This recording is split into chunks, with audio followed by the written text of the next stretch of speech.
Hello ಎಲ್ರಿಗೂ good morning. ಎಲ್ಲರೂ ಹೇಗಿದ್ದೀರಾ? ಇವಾಗ ನಾನು ಬಾಟ್ಲ್ ಗಾರ್ಡ್ ಜ್ಯೂಸ್ ಮಾಡೋಣ ಅಂತಿದ್ದೀನಿ ಮಾರ್ನಿಂಗ್ ಡ್ರಿಂಕಾಗಿ. ಸೊ ಹೇಗೆ ಮಾಡೋದು, ಏನೇನು ಬೇಕು ಅಂತೆಲ್ಲ ನೋಡ್ಕೊಂಬರೋಣ. ಒಂದು ಸ್ಪೂನಷ್ಟು ಸಬ್ಜಾ ಸೀಡ್ಸ್ನ ನಾನು ನೆನೆ ಹಾಕ್ಕೊಂಡಿದ್ದೀನಿ. ಕೂದಲೆಲ್ಲ ನೀಟಾಗಿ ಸೆಟ್ ಆಗಿರುತ್ತೆ.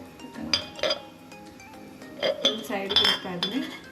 ಇವಾಗ ನಮಗೆ ಇದು ಜ್ಯೂಸ್ ಮಾಡೋಕ್ಕೆ 1 ಇಂಚಷ್ಟು ಶುಂಠಿ, ಒಂದು ಆಮ್ಲ, ಒಂದು ಸ್ವಲ್ಪ ಪುದೀನ, ಹಾಗೆಯೇ ಒಂದು ಅರ್ಧ ಬಾಟ್ಲ್ ಗಾರ್ಡ್, ಇದು ಇಬ್ಬರಿಗೆ ಹಾಕೋಷ್ಟು ತೊಗೊಂಡಿದ್ದೀನಿ ನಾನು.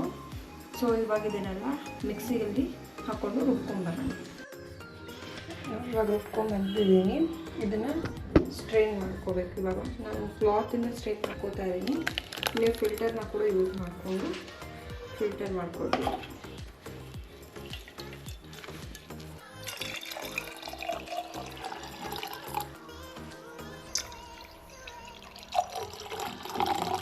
ಸೊ ಇವಾಗ ನಮ್ಮ ಮಾರ್ನಿಂಗ್ ಡ್ರಿಂಕ್ ರೆಡಿ ಆಗಿದೆ. ಇದನ್ನು ಕುಡಿಯೋಣ. ತುಂಬ ಟೇಸ್ಟಿಯಾಗಿರುತ್ತೆ, ಹೆಲ್ತಿಯಾಗಿ ಕೂಡ ಇರುತ್ತೆ, ಒಂಥರ ಫ್ರೆಶ್ ಆಗಿರುತ್ತೆ ಡೈಲಿ. ಓಕೆನಾ?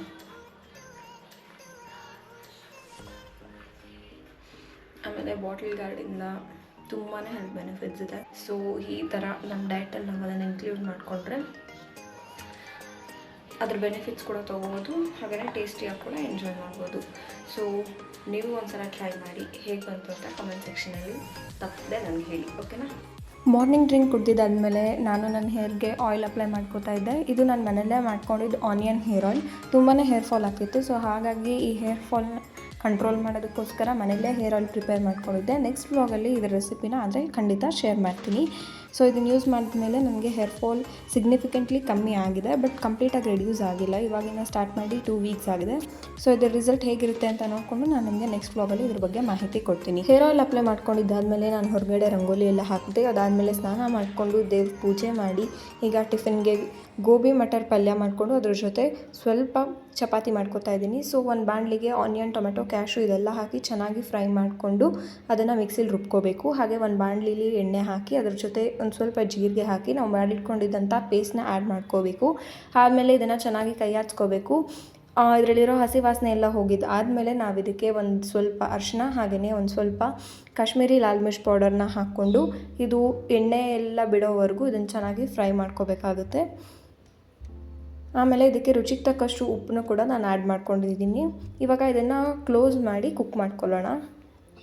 ಇದರಲ್ಲಿರೋವಂಥ ನೀರಿನ ಅಂಶ ಎಲ್ಲ ಬಿಟ್ಕೊಂಡಿದೆ. ಇವಾಗ ಇನ್ನೊಂದು ಸ್ವಲ್ಪ ನೀರು ಹಾಕ್ಕೊಂಡು ಕನ್ಸಿಸ್ಟೆನ್ಸಿ ಅಡ್ಜಸ್ಟ್ ಮಾಡ್ಕೊಂಡಿದ್ದಾದಮೇಲೆ 1 ಸ್ಪೂನ್ ಧನಿಯಾ ಪೌಡರ್, ಹಾಗೆ ಅರ್ಧ ಚಮಚ ಜೀರಿಗೆ ಪೌಡರ್, ಹಾಗೆ 1/4 ಚಮಚ ಆಗೋಷ್ಟು ಗರಂ ಮಸಾಲ, ಹಾಗೆ ಒಂದು ಸ್ವಲ್ಪ ಪಾವ್ ಭಾಜಿ ಮಸಾಲ ಇತ್ತು ಅಂತ ನಾನು ಯೂಸ್ ಮಾಡ್ಕೊಂಡಿದ್ದೀನಿ. ಈಗ ಕನ್ಸಿಸ್ಟೆನ್ಸಿ ಎಲ್ಲ ಕರೆಕ್ಟಾಗಿದೆ ಅಂತ ನೋಡ್ಕೊಂಡಿದ್ದಾದಮೇಲೆ ಸೇಮ್ ರೇಷಿಯೋಲಿ ಕಾಲಿಫ್ಲವರ್ ಹಾಗೆಯೇ ಬಟಾಣಿನ ಆ್ಯಡ್ ಮಾಡ್ಕೋಬೇಕಾಗುತ್ತೆ. ಇದನ್ನು ಚೆನ್ನಾಗಿ ಕೈ ಆಡಿಸ್ಕೊಂಡು ಇದನ್ನು ಒಂದು ಸ್ವಲ್ಪ ಕವರ್ ಮಾಡಿ ಮೀಡಿಯಮ್ ಫ್ಲೇಮಲ್ಲಿ ಒಂದು 5 ಮಿನಿಟ್ಸ್ ಕುಕ್ ಮಾಡ್ಕೋಬೇಕು.